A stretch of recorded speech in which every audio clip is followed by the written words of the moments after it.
Pinabulaanan ng Games and Amusements Board at ng pamunuan ng Philippine Basketball Association o PBA ang obserbasyon na mas nagiging bayolente umano ang mga laro sa PBA. Sa pagdinig sa Senate Committee on Games and Amusement kahapon, sinabi ni GAB Commissioner Matthew Gaston na minsan ay hindi maiwasan ang sakitan dahil contact sport ang basketball. Pero dahil sa mataas sa parusa na kanilang ipinapataw, bihira lamang daw mangyari ang dirty playing.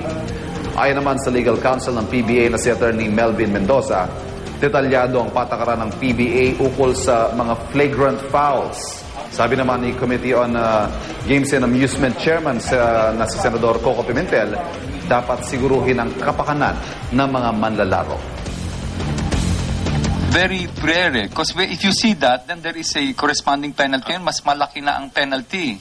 And if you do a flagrant foul, you're not just kicked out, you're also suspended and then you're fined. So depending on the gravity. Ang kinakatakutan ko yung mga tinatawag na career-ending injuries na sana yung rules ng PBA nakadesign na gawin natin, bawas-bawasan natin yung pagkakataon o yung chance na magkakaroon po ng career-ending injuries.